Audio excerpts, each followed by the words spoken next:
그러면 먼저 팬데믹에서 엔데믹으로의 전환, 그 시대적 배경의 변화 어떻게 흘러갈 것인지 들여다보도록 하겠습니다. 우리가 많이 비유하겠는데 대부분 비교를 많이 하시는 그 잣대가 2008년 글로벌 금융위기입니다. 금융위기 당시 보시면 약 3년이 지나도 금융위기 이후 제자리로 돌아오지 못하는 모습을 그래프를 통해서 확인하실 수 있습니다. 근데 유독 이 팬데믹 위기 같은 경우 기존 팬데믹 이전 상황의 트렌드를 비교해 보면 이 팬데믹 위기 이후 급격히 회복되는 모습을 확인할 수 있어요. 이른바 펜트업 디맨드 때문이라고 볼 수 있는데 방금 말씀드렸던 이 펜트업 디맨드처럼 실제 이 코로나19의 충격은 정말 유례없는 충격이었지만 충격 이후 2021년, 22년 또 23년까지 꾸준한 회복세가 진전되는 모습이었어요.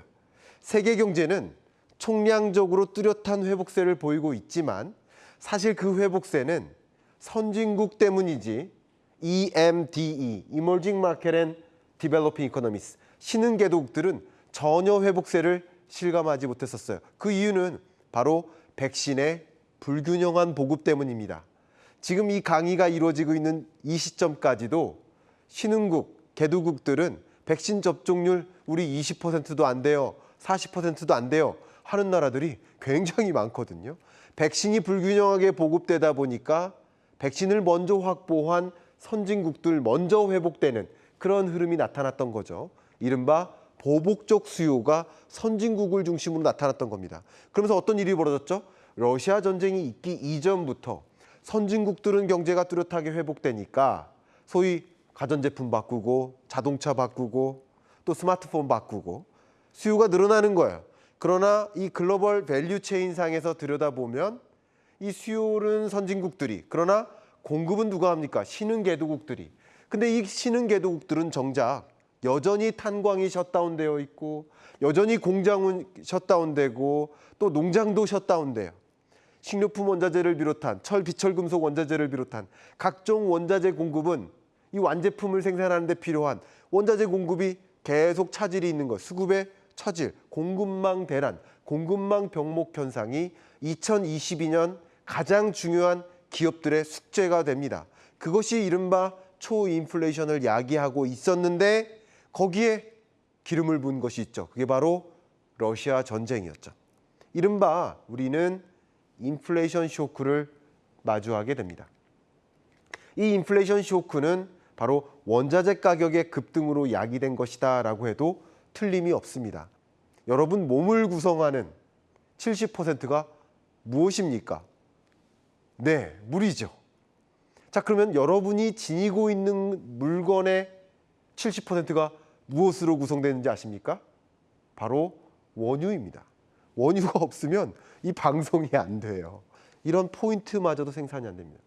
모든 것들이 원유를 바탕으로 석유화학산업이 생기고 그것을 통해서 가공산업, 이 가공산업에서 여러 가지 것들이 뭐 플라스틱, 고무, 섬유 할 것 없이 많은 것들이 생산되는데 이런 것들 중에 하나 우리가 주목해야 될 것 중에 하나가 뭐냐면 바로 농약, 비료 이런 것들도 생산이 돼요.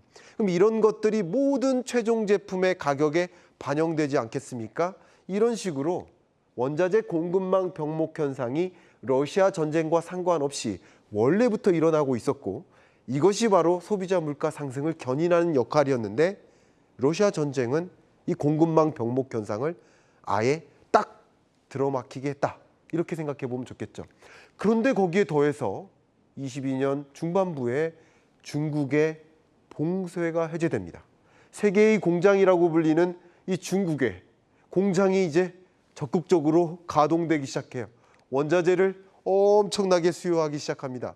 다양한 원유나 철, 비철, 금속, 원자재 수요가 급격히 늘어나요. 또 이 와중에 마침 EU의 러시아 제재에 대한 승인이 일어납니다. 수요는 늘어나고 공급은 막히고 이런 현상이 소비자 물가에 반영되어 나타나기 시작합니다. 이른바 초인플레이션의 시대가 등장하는 것이죠. 여러분 그래프 한번 보십시오. 이 점선은 말이죠.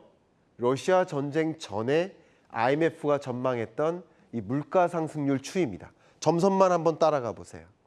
21년, 22년 선진국이든 개도국이든 22년에 엄청나게 급격한 물가 상승까지는 아니었죠. 22년 물가 상승률을 IMF는 3.9%로 전망했었어요. 불과 지난 1월까지만 해도 그렇죠. 근데 지난 4월에 전망치를 수정했는데 3.9에서 5.7%. 또 역시 신흥국도 마찬가지입니다. 기존 전망이 5.9%였고 이것은 21년 물가 상승률하고 비슷해요. 그런데 22년 물가 상승률 전망치를 5.9%에서 8.7%로 어마어마한 상향 조정을 합니다. 초인플레이션 시대가 야기됩니다. 여러분 잘 아시죠? 2022년 5월 그 물가 상승률, 미국의 물가 상승률 8.6%. 제가 강조하겠는데요. 지금 옆에 앉아 계신 여러분들, 제 눈썰미로는 만 41세가 안 되시는 분이 반 이상입니다. 만 41세가 안 되는 여러분들 인생에 이 8.6%라는 미국 물가 상승률은 인생을 통틀어 처음 만나는 물가입니다. 처음 만나는 그 물가 상승률. 그러니까 초인플레이션 시대 이렇게 얘기해도 틀림이 없어 보이지 않나 생각이 됩니다. 초인플레이션 시대, 미국 물가만 그럴까요? 아닙니다. 한국 물가도 그 정도는 아니지만 만만치 않습니다. 한국 물가 상승률 지난 5월 달 기준으로 5.4%. 이 5.4% 물가 상승률은 14년 만에 최고치입니다. 초인플레이션 맞지요? 심지어 한국은행이 21년 8월 달까지만 해도 22년 물가 상승률을 1.5%로 전망했어요. 우리나라의 목표 물가가 2%니까 그것마저 밑도는 저물가를 전망했었어요. 그런데 22년 5월 들어 물가 상승률 전망치를 상향 조정했는데 4.5%입니다. 물론 한국은행 왜 이렇게 물가도 전망 못해 이렇게 지적하실 수 있지만 어떤 금융기관이든 어떤 국제기구든 어떤 연구기관이든 러시아 전쟁을 예상할 수는 없었어요. 그런 변수가 등장하니까 그 기관을 비판하기보다는 그런 변수를 반영해서 수정 전망하는구나 이렇게 받아들이시는 것이 더 낫지 않을까 의견을 좀 올려보고 싶습니다.